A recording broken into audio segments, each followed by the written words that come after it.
Bismillahirrahmanirrahim. Assalamualaikum warahmatullahi wabarakatuh.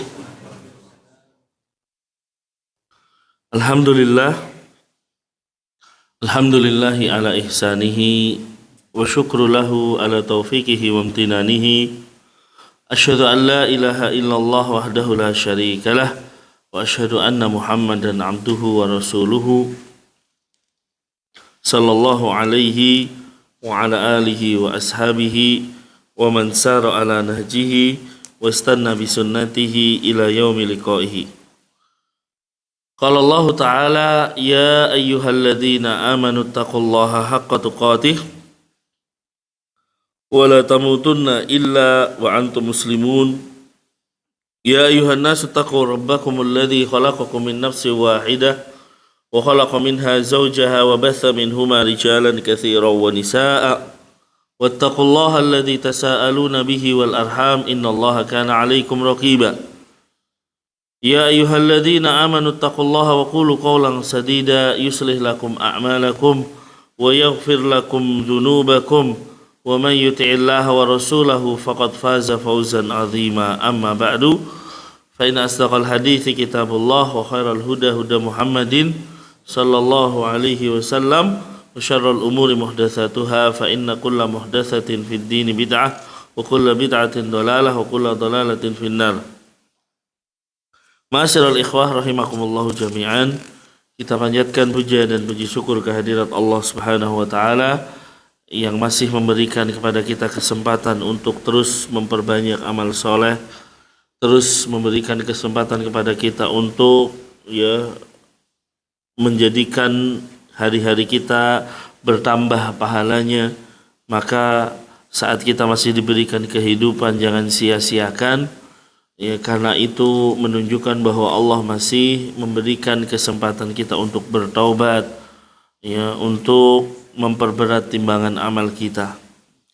Kemudian salawat dan salam senantiasa kita haturkan kepada beliau Rasulullah Muhammad sallallahu alaihi wasallam, juga kepada keluarga beliau, para sahabatnya serta umatnya yang setia mengikuti beliau hingga akhir zaman. Ikhwas sekalian, kita memasuki hadis yang terbaru, yaitu hadis ke-25 dari kitab Arba'in An-Nawawiyah. Redaksi hadisnya an Abi Dzarrin radhiyallahu anhu aidon anna nasan min ashabi Rasulillah sallallahu alaihi wasallam qalu lin nabiyyi sallallahu alaihi wasallam ya Rasulullah dhahaba ahli dusuri bil ujur yusalluna kama nusalli wa yasumuna kama nasum wa yatasaddaquna bi fuduli amwalihim. Dari Abu Dzar, semoga Allah meridhoinya, ia berkata bahwasanya ada sekelompok orang atau sejumlah orang dari sahabat Nabi sallallahu alaihi wasallam berkata kepada Nabi sallallahu alaihi wasallam. Apa perkataannya? Zahaba ahlud dusuri bil ujur. Sesungguhnya orang-orang kaya pergi dengan pahala yang banyak. Mereka sholat seperti kita sholat. Mereka puasa sama kayak kita puasa. Tapi apa kelebihannya? Wa yatasaddaquna bi fuduli amwalihim. Mereka bisa bersedekah dengan kelebihan harta mereka. Qala, maka Nabi mengatakan, awalaisa qad ja'alallahu lakum ma tasaddaquna bihi, bukankah Allah Subhanahu wa taala telah menjadikan bagi kalian banyak cara untuk bersedekah? Kemudian Nabi mengatakan, inna bikulli tasbihatin shadaqah, sesungguhnya setiap tasbih kalian bernilai sedekah. Wa kulli takbiratin shadaqah, setiap takbir kalian bernilai sedekah. Wa kulli tahmidatin sadaqah. Setiap ucapan tahmid kalian bernilai sedekah. Wa kulli tahlilatin sadaqah. Dan setiap ucapan tahlil kalian la ilaha illallah adalah sedekah. Wa amrun bil ma'rufi sadaqah wa nahyun an munkarin sadaqah. Ya, amar ma'ruf itu bernilai sedekah, sedangkan nahi munkar pun bernilai sedekah. Ya, amar ma'ruf berarti memerintahkan yang ma'ruf merupakan sedekah, dan melarang dari kemungkaran bernilai sedekah. Kemudian Nabi mengatakan wa fi bud'i ahadikum sadaqah. Dan dalam berhubungan intim dengan istri kalian bernilai sedekah. Lalu ya kata para sahabat, ya Rasulullah, ayati ahaduna syahwatahu wa yakunu lahu fiha ajrun. Ya, wahai Rasulullah, bagaimana bisa salah seorang di antara kita atau di antara kami melampiaskan syahwatnya lalu mendapatkan pahala di dalamnya? Ya, maka Nabi mengatakan, ara'aitum law wada'aha fi haramin akana alaihi fiha wizrun. Bagaimana pendapat kalian atau menurut kalian seandainya hal tersebut disalurkan pada jalan yang haram, bukankah dia mendapatkan dosa? Ya, maka kata Nabi, fakadzalika idza wada'aha fil halal kana lahu ajrun. Maka demikianlah apabila disalurkan pada yang halal, maka dia akan mendapatkan pahala. Hadis ini diriwayatkan oleh Al-Imam Muslim. Baik, kita kupas hadis ini ya sedikit demi sedikit. Dari Abu Dzar Al-Ghifari, semoga Allah meridhoinya, seorang sahabat yang mulia yang bernama Abu Dzar Al-Ghifari. Beliau mengatakan, anna nasan min ashabin nabi atau min ashabi Rasulillahi qalu lin nabi. Ya, bahwa ada sejumlah sahabat. Unasan di sini atau nasan di sini maksudnya sejumlah sahabat. Siapa mereka? Haula'i humul fuqara. Mereka itu adalah orang-orang fakir miskin. Ya, artinya orang-orang miskin. Mereka datang kepada Nabi Shallallahu Alaihi Wasallam dalam rangka untuk mengadukan sesuatu. Ya, ngadunya apa? Tentang pahala tentunya. Menurut mereka, zahaba ahlu dusuri bil ujur. Enak ya Rasul, orang-orang kaya itu bisa mendapatkan pahala yang banyak. Ya, mereka mendapatkan pahala. Ya, kemudian apa? Kenapa? Yusalluna kama nusalli. Mereka salat seperti kita salat. Ya, sama-sama salat. Ya, salat di sini berarti salat wajib. Ya. Kemudian apa? Wa yasumuna kama nasum. Mereka juga berpuasa sebagaimana kita puasa. Ya. Tapi ada kelebihan mereka yang tidak kita dapatkan. Apa? Wa yatasaddaquna bi fuduli amwalihim. Enaknya orang kaya kan gitu. Enaknya jadi orang kaya, mereka bisa bersedekah dengan kelebihan harta mereka. Ya, ikhwas kalian, ini menurut orang-orang fakir miskin. Ya, jadi menurut mereka bahwasanya sedekah itu hanya terbatas pada harta. Maka Rasul mematahkan hal ini dengan mengatakan, awalaisa qad ja'alallahu lakum ma tasaddaquna bihi. Bukankah Allah Subhanahu wa taala telah menjadikan bagi kalian banyak jalan untuk bersedekah. Jadi sedekah itu bukan dari harta doang, ada banyak jalan loh. Apa itu? Maka Nabi mengatakan, inna bikulli tasbihatin shadaqah.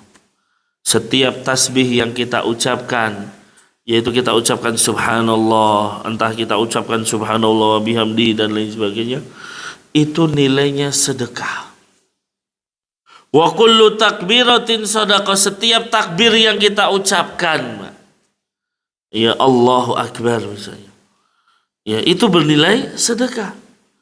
Wa kullu tahmidatin sadaqah. Setiap tahmid yaitu ucapan alhamdulillah yang kita ucapkan bernilai sedekah. Wa kullu tahlilatin sadaqah, dan setiap tahlil yang kita ucapkan la ilaha illallah bernilai sedekah.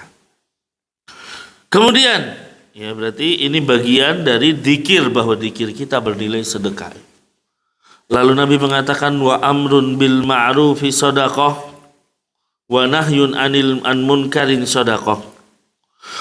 Ya, mengajak seseorang kepada yang ma'ruf bernilai sedekah, melarang orang-orang melakukan keburukan, melakukan kemaksiatan, itu bernilai sedekah. Ya, selanjutnya wa fi bud'i ahadikum sadaqah, dan dalam setiap hubungan intim kalian bernilai sedekah.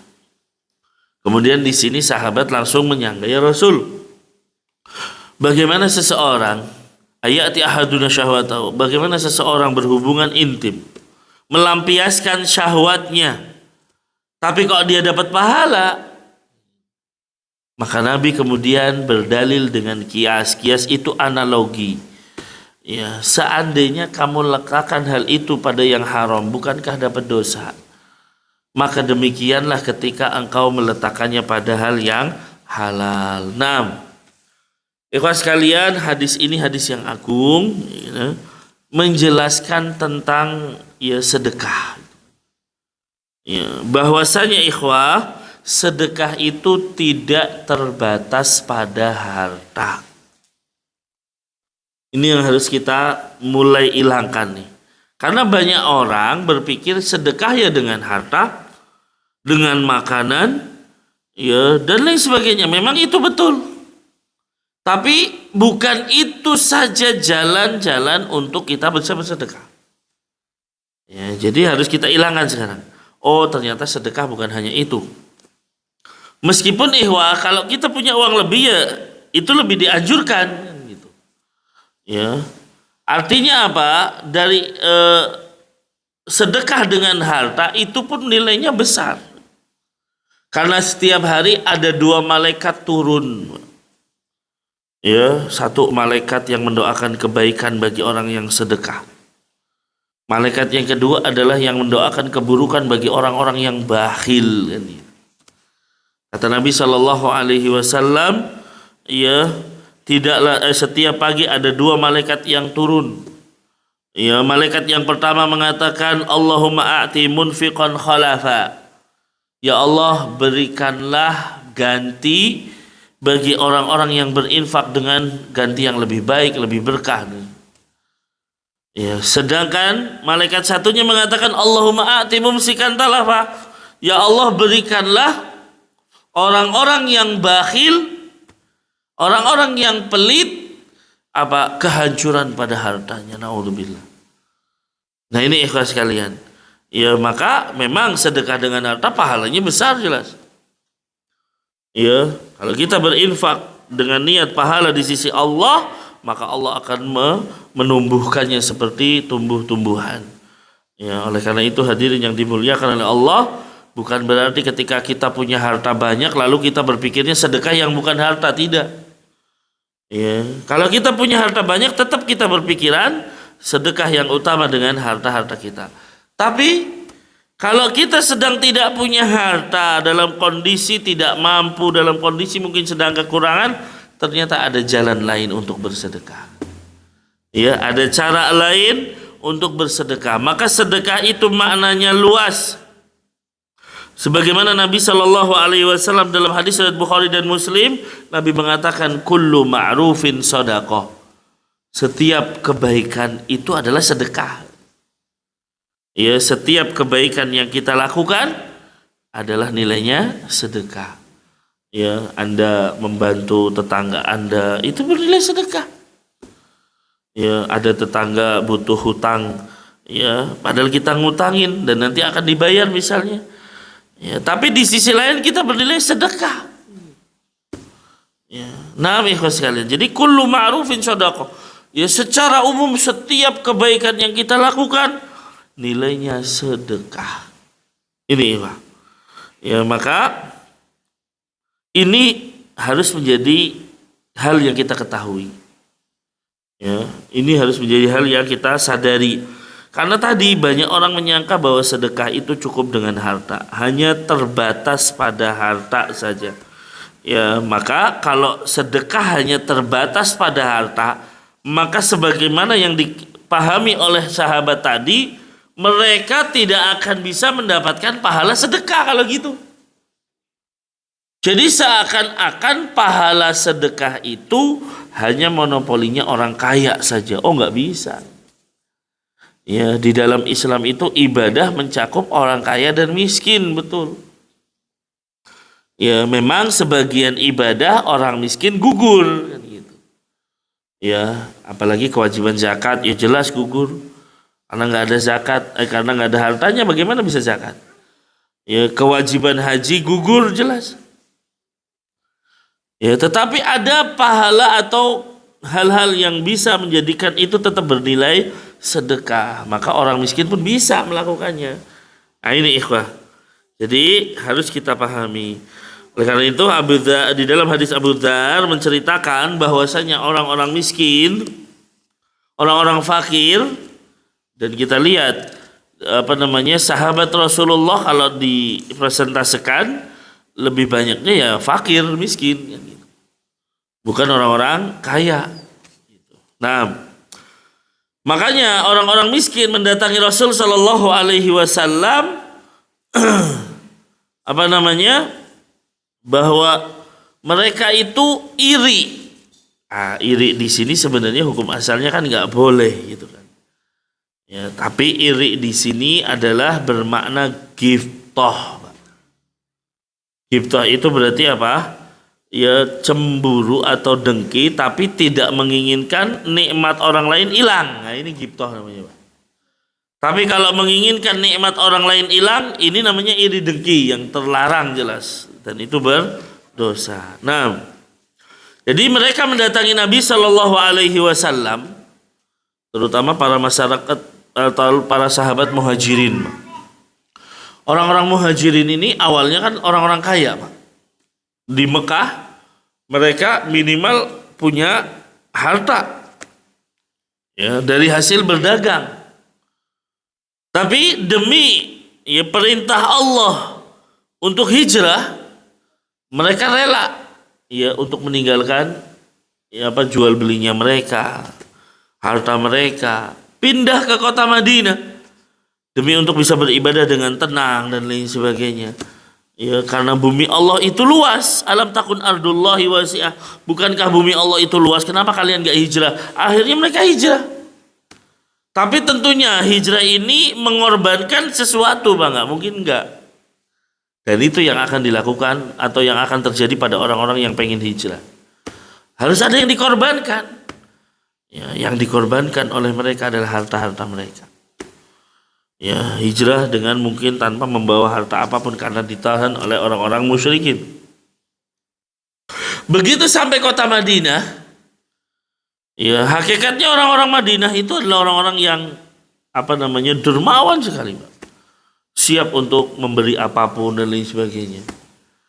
Cuman permasalahannya beda kultur. Nah, ini beda adat. Orang-orang Mekah itu keahliannya memang jual beli, keahliannya berdagang. Ya.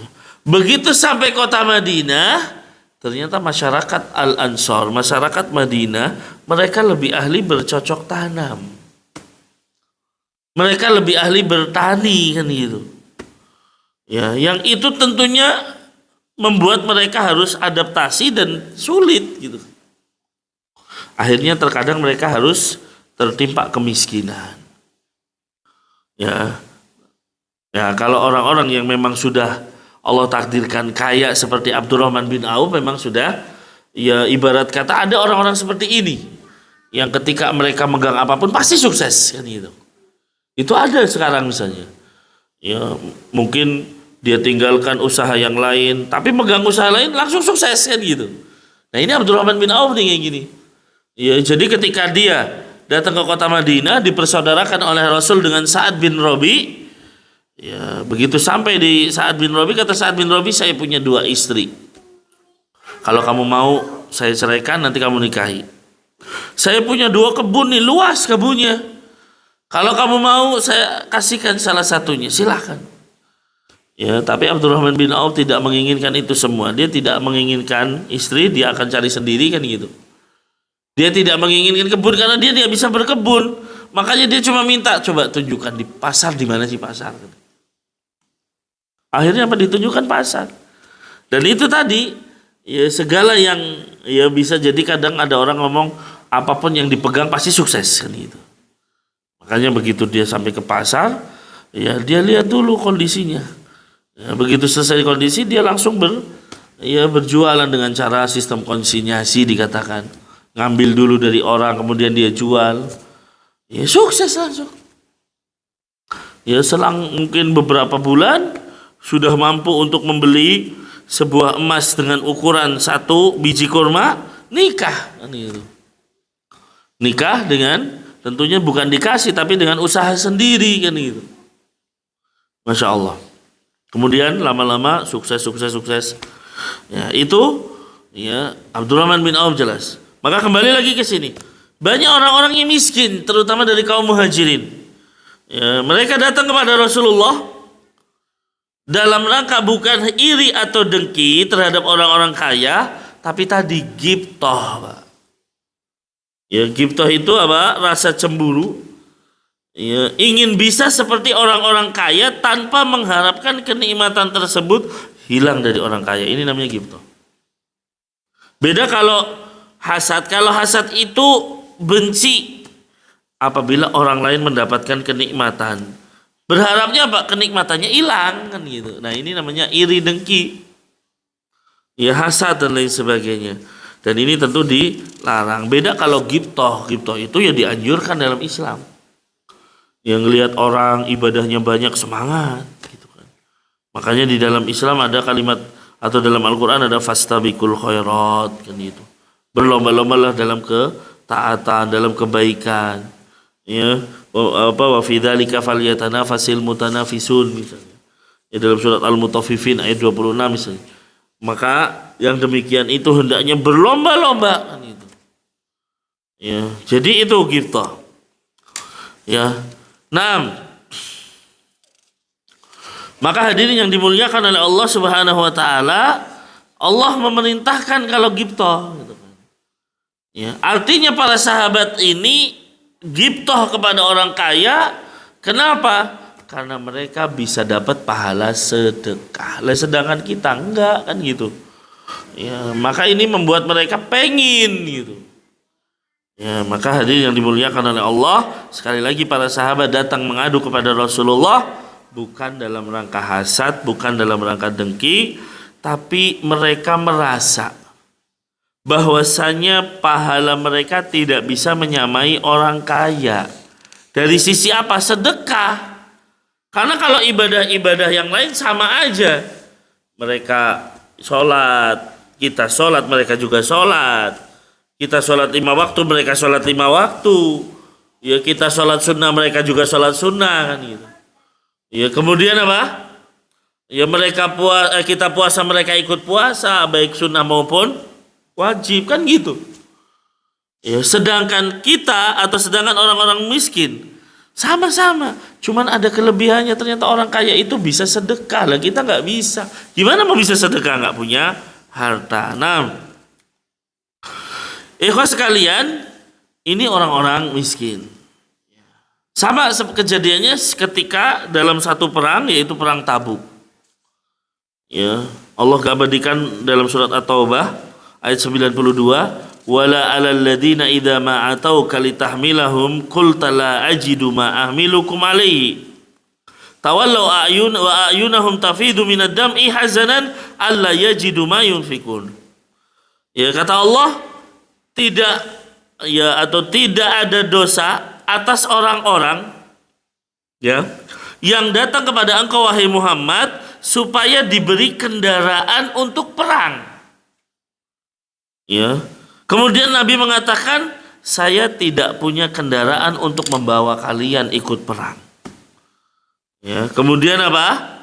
Ya, berarti kalian terbebas dari kewajiban perang kan gitu ibaratnya. Apakah mereka senang? Enak nih kita nggak ikut perang nih kan gitu. Berarti kita nyantai-nyantai di rumah. Tidak, yang ada apa? Tawallaw wa ayunahum tafidu minadam. Begitu mereka pergi, mata mereka bercucuran. Mata mereka bercucuran karena kesedihan lantaran tidak memperoleh apa yang mereka dapatkan, yaitu mereka nggak bisa perang gitu. Nah, ini terjadi pada perang Tabuk, ikhwan.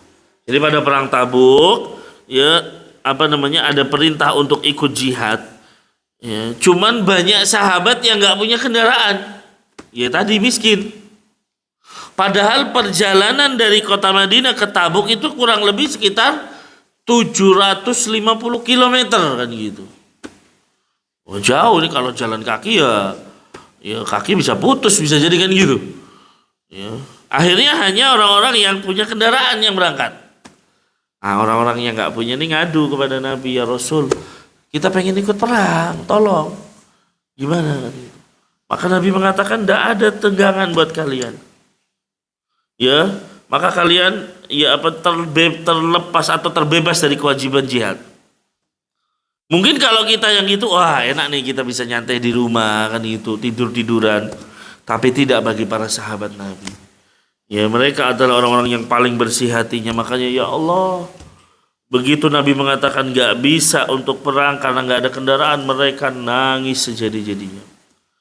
Ya, jadi perjalanan pulang mereka ke rumah dalam kondisi bersedih hati.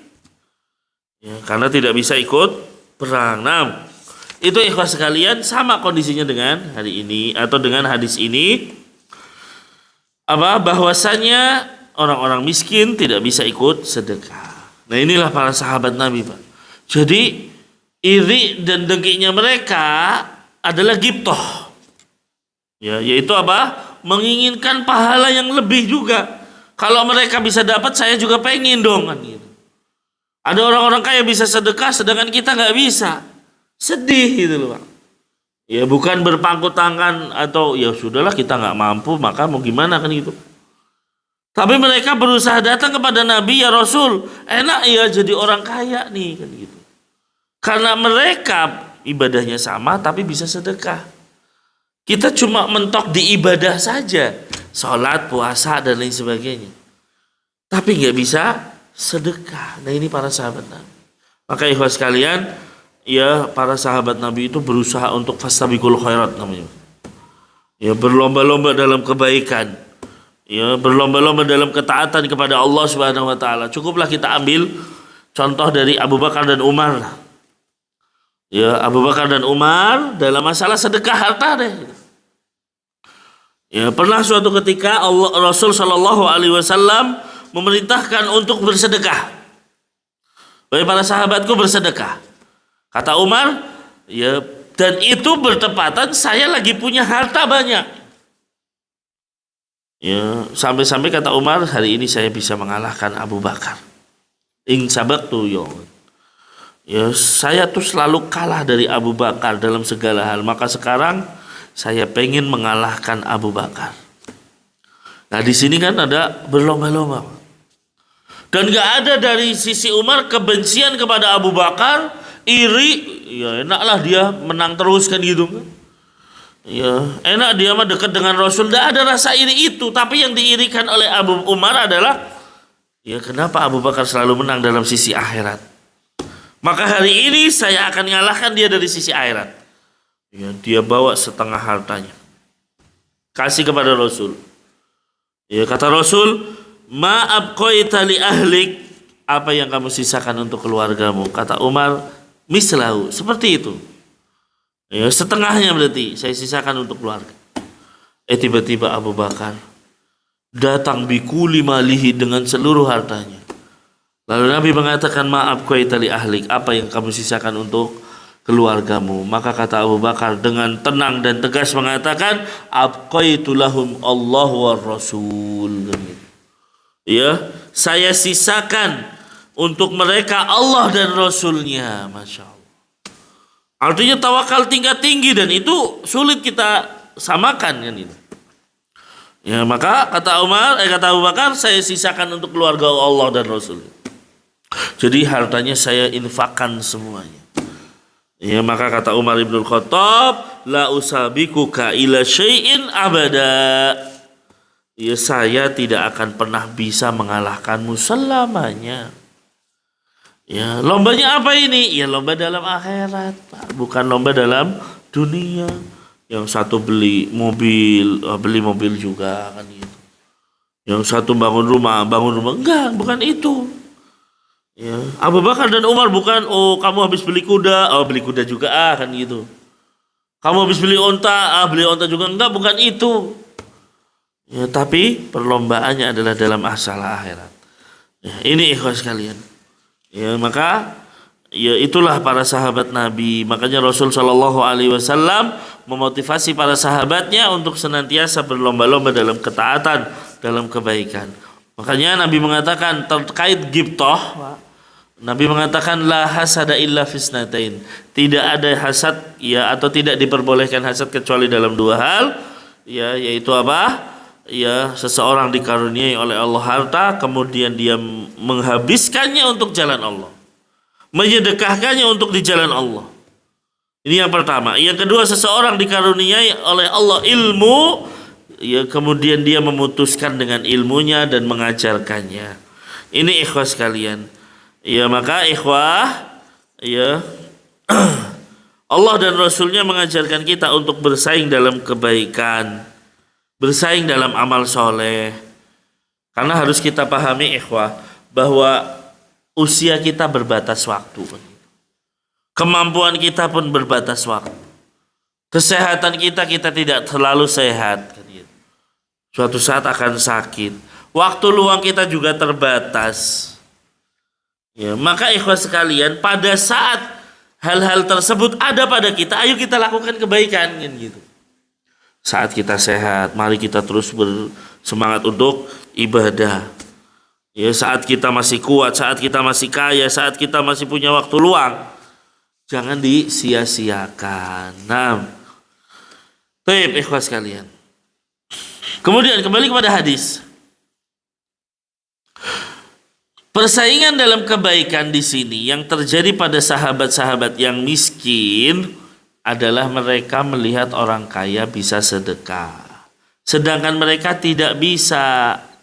Ya, jadi mereka itu ya bertanya kepada Rasulullah, ya, kenapa? Karena ingin bersaing dalam kebaikan. Ya, karena mereka sulit untuk menyaingi orang kaya. Yang kedua, kenapa mereka datang kepada Nabi? Karena mereka menyangka bahwa sedekah itu hanya terbatas pada harta. Jadi dua hal penyebabnya mereka datang. Yang pertama, mereka cemburu kepada orang-orang kaya dalam sisi kebaikan karena orang kaya bisa bersedekah. Ya. Kemudian yang kedua, mereka menyangka bahwa sedekah hanya terbatas pada harta.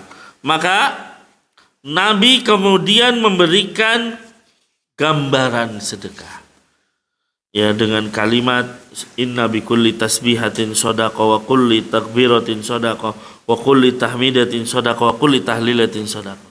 Setiap tasbih, tahmid, takbir, tahlil yang kita ucapkan itu bernilai sedekah. Bukan hanya itu, ya, amar ma'ruf, memerintahkan yang ma'ruf juga sedekah. Ya, nahi munkar, mencegah orang-orang untuk berbuat kemaksiatan, itu juga sedekah.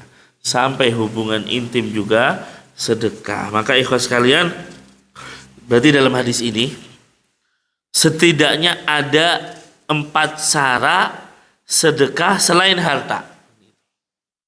Ada 4 cara dalam sedekah selain harta. Yang pertama adalah dengan berzikir. Maka ikhwas sekalian, setiap zikir yang kita ucapkan bisa bernilai sedekah. Ya, maka ya ini yang harus kita pahami. Padahal ikhwas sekalian harus kita pahami juga. Zikir itu kan hal yang mudah. Satu hal yang mudah, tapi memang kita kadang malas melakukannya. Ya, malas sekali untuk berzikir.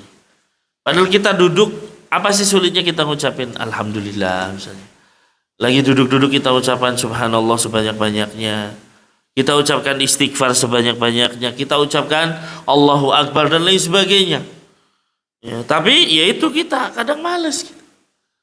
Ya, orang-orang kan kalau dulu misalnya zaman dulu pagi-pagi ya bikin kopi, baca koran kan itu. Coba kita ganti pagi-pagi ya sambil kita menikmati kopi, sambil kita zikir pagi misalnya. Ya, itu kan nilainya sedekah, Pak. Jadi setiap zikir yang kita ucapkan bernilai sedekah, Masya Allah. Ya, maka hadirin yang dimuliakan oleh Allah, ya betapa banyak sekarang manusia, termasuk kita semuanya di sini, termasuk saya, menghabiskan waktunya hanya untuk media sosial. Ya, menghabiskan waktunya untuk handphone. Ya, naudzubillah. Ya, tapi jauh sekali dari yang namanya zikir. Makanya ikhwas sekalian, ya zikir bentuknya banyak, yang mutlak banyak kan gitu. Ya, artinya zikir itu bisa diucapkan kapan saja, itu banyak. Ucapan tasbih kita, takbir kita, tahmid, tahlil kan gitu. Ya, kemudian ucapan ya la haula wala quwata illa billah, ucapan istighfar dan lain sebagainya. Itu kan ringan sebenarnya. Coba Nabi mengatakan dua kalimat yang ringan di lisan tapi berat di timbangan. Ya, subhanallah wa bihamdihi subhanallahil azim. Ya, itu kita ngucapin itu minimal timbangan kita semakin berat, Pak. Coba kalau terus-terusan. Masya Allah gitu. Ya, maka inilah Islam. Inilah ajaran Rasul sallallahu alaihi wasallam, ya, dan itulah keindahan dan kasih sayang Allah, bahwa ada amalan-amalan yang ringan tapi pahalanya besar. Ya. Ya, di antaranya istighfar kita misalnya. Ya, istighfar kita, Nabi mengatakan tuba liman wajada sahifatahu istighfaran katsiran. Sungguh beruntung orang-orang yang mendapati catatan amalnya isinya istighfar tok, Masya Allah. Itu kata Nabi, keberuntungan bagi orang itu. Ya, makanya ikhwan sekalian banyakin istighfar. Ya, kata Nabi, man aktsara minal istighfar ja'alallahu min kulli hammin faraja wa min kulli dhikin mahraja wa yarzuqhu min haitsu la yahtasib. 3 hal kita dapatkan kalau banyak istighfar.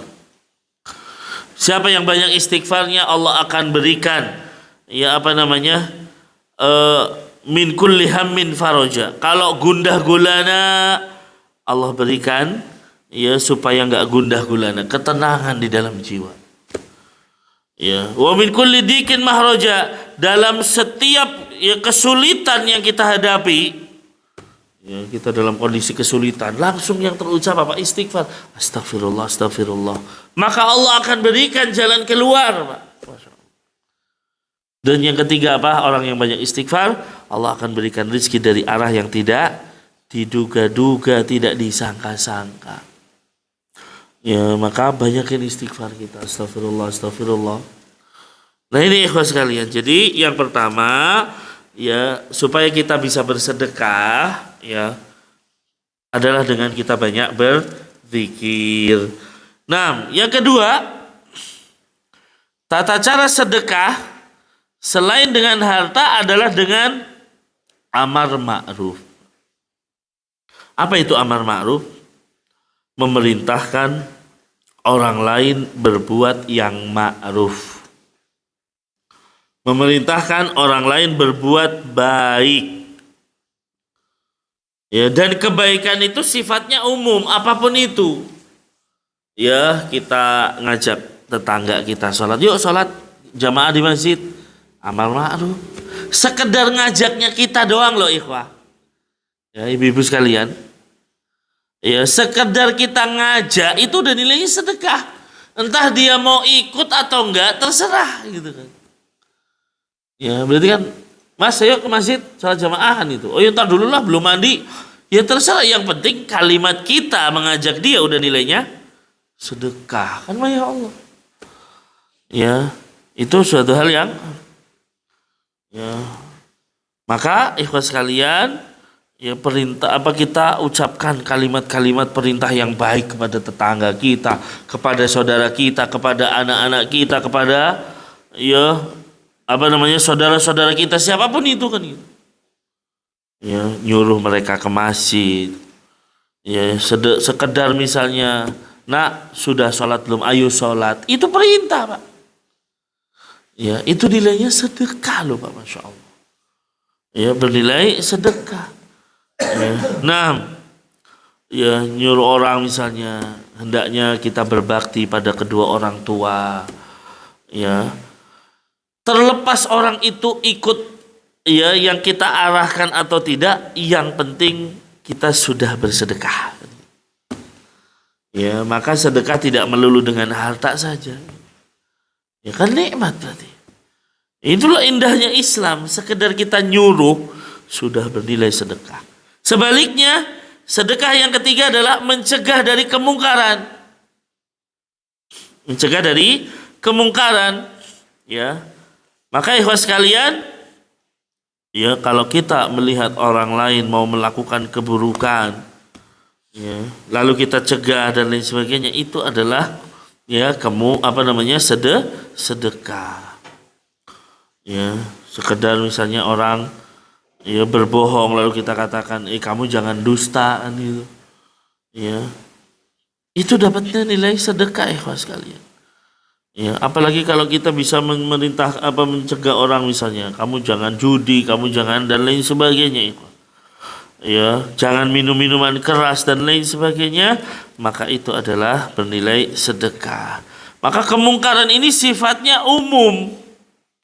Ya, kemungkaran ini sifatnya adalah umum, bukan hanya sekedar ya itu tadi kemaksiatan. Bisa jadi ya mengingatkan orang dari pemikiran-pemikiran yang berbahaya misalnya. Mengingatkan orang dari praktek-praktek ibadah yang salah misalnya.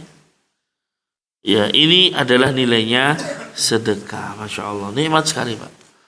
Ya, jadi sangat mudah sebenarnya untuk kita bersedekah. Kemudian yang keempat yang dikatakan di dalam hadis Nabi di sini adalah berhubungan intim dengan pasangan. Ya, pasangan yang sah dengan nikah yang sah, dan inilah indahnya Islam. Jadi pernikahan sudah sebuah ibadah, kemudian hubungan intimnya ya nilainya ibadah dan sedekah. Ya, maka wa fi bud'i ahadikum shadaqah, kata Nabi, dalam setiap hubungan intim kalian bernilai sedekah. Inilah indahnya Islam. Ya, jadi ya ternyata cuma berhubungan intim ya ditulis di sisi Allah Subhanahu wa taala sebagai sedekah.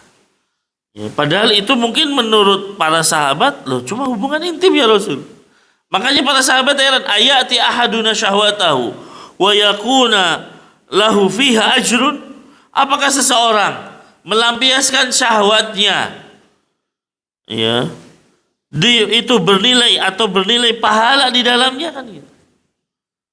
Ya, maka Nabi Shallallahu Alaihi Wasallam menjawabnya dengan tadi kias. Ya, bukankah kalau engkau letakkan di tempat yang haram, ya kamu akan dapat dosa. Maka demikianlah kalau diletakkan di tempat yang halal, maka dia mendapatkan pahala. Ini macam-macam sedekah ya selain harta, Pak. Ya, selain harta. Nah, kemudian ikhwas sekalian, ya selanjutnya adalah kita merinci sedekah secara umum. Ya, bahwa sedekah itu secara umum ada dua macam. Ya, sedekah dari Allah kepada hambanya. Ya, kemudian yang kedua adalah sedekah hamba. Ya, sedekah hamba. Nah, ya, sedekah yang pertama adalah sedekahnya Allah terhadap hamba. Loh, Allah ngasih sedekah? Iya. Ada banyak atau beberapa contoh sedekah dari Allah Subhanahu wa taala. Nah, di antaranya ikhwah yaitu ya kosornya kita di dalam safar, itu sedekah dari Allah. Ya, jadi kalau dalam safar, kondisi safar, kita dibolehkan memotong sholat yang 4 jadi 2 kan gitu.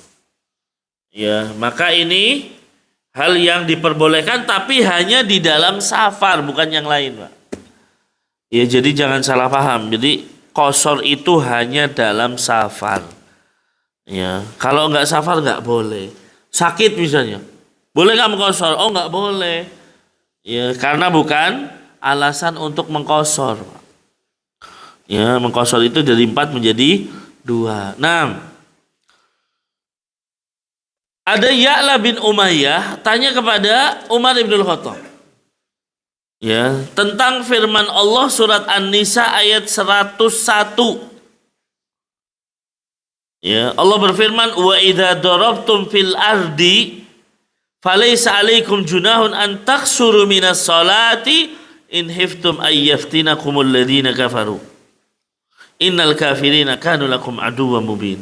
Dan apabila kalian bepergian di muka bumi, maka tidak mengapa kalian mengqashar salatnya. Kalau, nah ini alasannya dalam ayat ini, in khiftum ayyaftinakumul ladzina kafaru. Kalau kalian takut diserang oleh orang-orang kafir.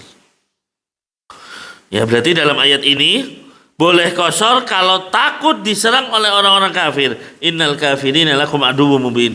Sesungguhnya ini aduwwum mubina. Sesungguhnya orang-orang kafir itu adalah musuh yang nyata bagi kalian. Ya, jadi ayat ini ikhwah menunjukkan bahwa dahulu ketika kondisi kaum muslimin dalam kondisi ketakutan, dikhawatirkan diserang oleh orang-orang kafir, maka boleh mengqashar salat. Ya, boleh mengqashar salat. Nah. Ya. Nah, Ya'la bin Umayyah ngelihat ayat ini kan berarti kalau dalam kondisi takut boleh qashar. Maka kata Ya'la, saat ini beliau menjelaskan, saat ini kaum muslimin kan kondisinya aman. Kondisinya bukan dalam kondisi ketakutan. Lalu mengapa saat safar masih qashar? Ya, apa jawaban Umar bin Khattab? Dan ini juga jawaban Rasul Shallallahu Alaihi Wasallam. Shadaqatun. Nah, tasaddaqallahu biha alaikum. Faqbalu shadaqatahu. Ini adalah sedekah yang Allah sedekahkan bagi kalian. Ya, jadi Allah ngasih sedekah pada kita tuh. Ya, jadi ini adalah sedekah yang Allah sedekahkan bagi kalian.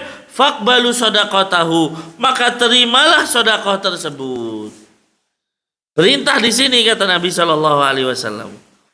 Maka ikhwah sekalian, dalam kondisi safar, yang terbaik adalah menerima sedekahnya Allah. Ya, artinya apa? Ya, salatnya diqashar. Ya, ini terkait sedekah yang pertama dari Allah Subhanahu wa taala. Kemudian, ya, contoh yang kedua dari sedekahnya Allah adalah orang-orang yang terbiasa sholat malam kemudian ketiduran. Maka ikhwah, ya, tidurnya tersebut merupakan sedekah dari Allah. Ya, dalilnya hadis riwayat Ibnu Majah dengan sanad yang sahih, man ata firasyahu, barang siapa yang mendatangi kasurnya, wa huwa yanwi an yaquma fayusalliya minal lail, dan dia berniat untuk bangun dan sholat malam. Jadi udah niat nih, dia datang ke datang ke kasur, niatnya nanti malam saya mau bangun. Kemudian apa? Faghalabathu ainuhu hatta yusbih. Ternyata dia tertidur sampai pagi. Masya Allah. Ya, jadi dia ke kasur niatnya saya mau tidur biar nanti malam bangun. Ternyata ketiduran sampai pagi, Pak. Bangun-bangun udah subuh tuh misalnya. Ya. Apa kata Nabi? Kutiba lahu ma nawa, maka dia ditulis sesuai dengan apa yang dia niatkan. Jadi apa? Dia dapat pahala sholat malam, masya Allah. Ya, jadi dia tetap dapat pahala sholat malam. Ya, karena dia niat sholat malam. Kemudian kata Nabi, wa kana naumuhu shadaqatan alaihi min rabbih. Sedangkan tidurnya dia adalah bernilai sedekah dari Allah. Ya, makanya ikhwah, ini urgensi niat.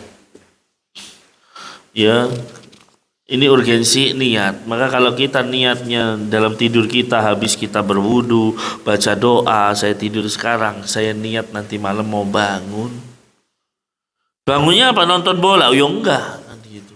Bangunnya jelas, pengen sholat, saya nanti malam mau sholat. Ya, saya nanti malam mau sholat kan gitu. Dia tidur. Ternyata kebablasan. Ya, bangun-bangun udah iqomah, misalnya kan itu, iqomah subuh lagi. Ya, maka kata Nabi, ya dia ditulis sesuai dengan yang dia niatkan. Niatnya sholat malam, ya pahalanya dapat.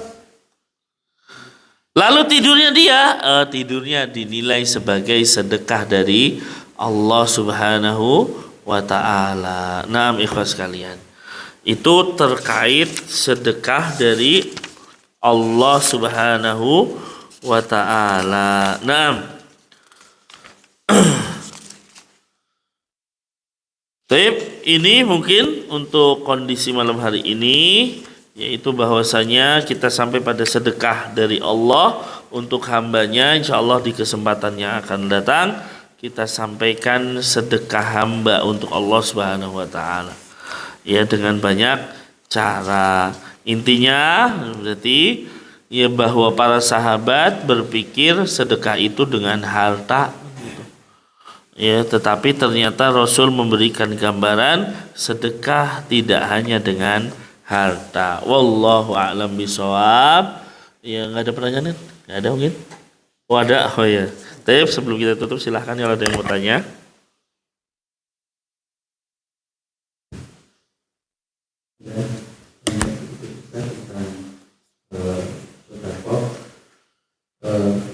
Kesimpulannya, sedekah itu kan mungkin bisa diartikan memberi ya dari kita ke Orang lain.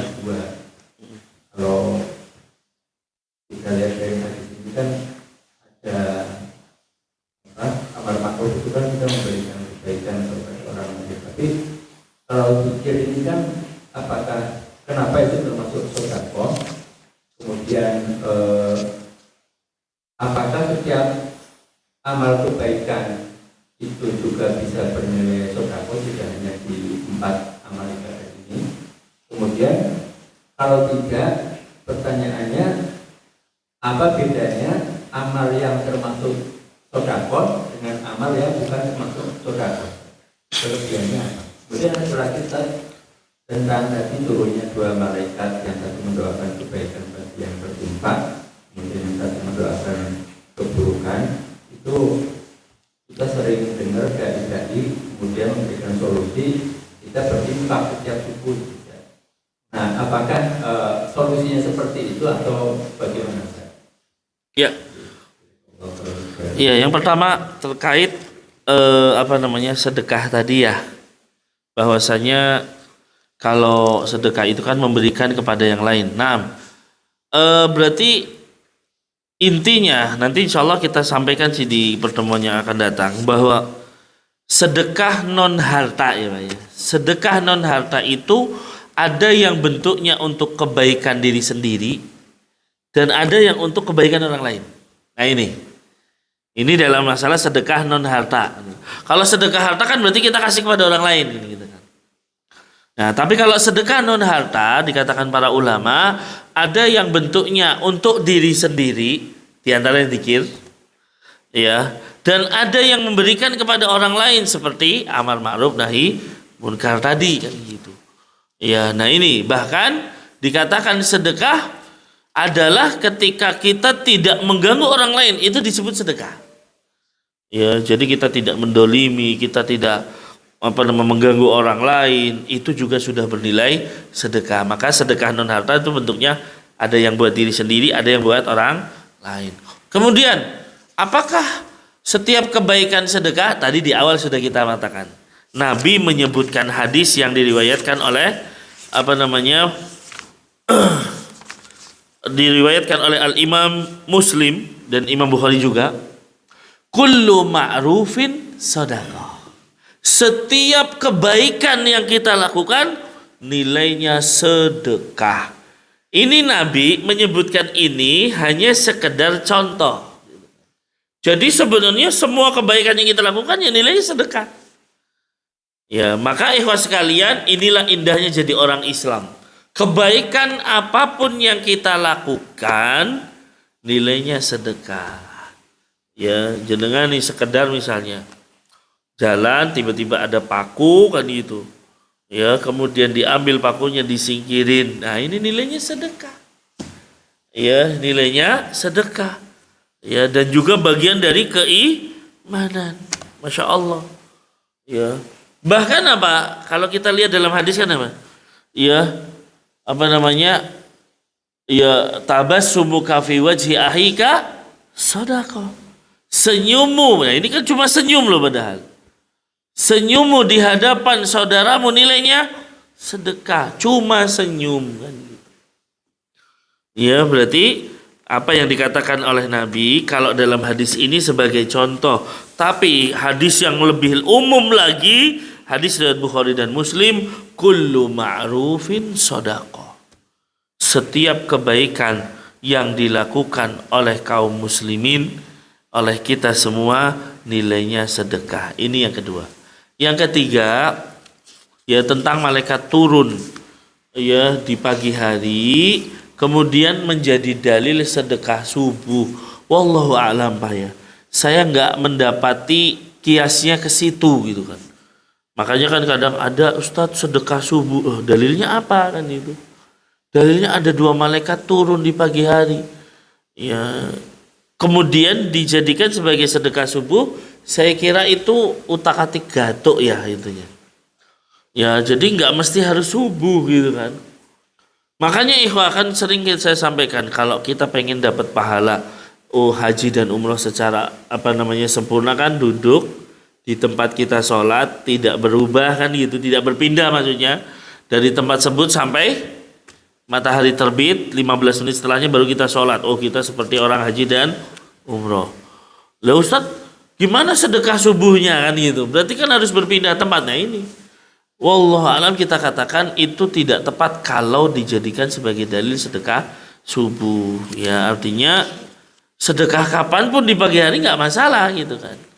Ya, tapi dalil secara khusus bahwa sedekah subuh nilainya lebih tinggi, saya kira tidak tepat. Ya. Wallahu alam, mungkin ada pendapat lain yang memang lebih enggak, itu memang ada dalil lain, saya belum dapat di situ. Jadi ya intinya 2 malaikat turun di pagi hari, ya kemudian mendoakan bagi yang ya infak akan dapat doa kebaikan, bagi yang tidak infak maka maksudnya pelit gitu tidak mau mengeluarkan maka dia dapat doa keburukan dari malaikat tersebut. Dan ini tidak mesti di waktu subuh, ya kita di pagi hari ya berinfak di ya saat sarapan, ngasih sarapan orang misalnya, nggak harus di waktu subuh. Ya, insya Allah itu tetap mendapatkan doa dari malaikat. Wallahu alam. Mungkin itu yang bisa kita sampaikan di kesempatan malam hari ini. Mudah-mudahan bermanfaat. Kebenaran mutlak milik Allah Subhanahu wa taala, sedangkan kekeliruan murni karena lemahnya ilmu yang kami miliki. Mohon dibukakan pintu maaf yang sebesar-besarnya. Allahumma alimna ma yanfa'una wanfa'na bima 'allamtana wa zidna ilman ya rabbal alamin. Kita akhiri dengan doa kafaratul majlis. Subhanakallahumma wa bihamdika asyhadu an la ilaha illa anta astaghfiruka wa atubu ilaik. Assalamualaikum warahmatullahi wabarakatuh. Saya serahkan kepada pembawa acara.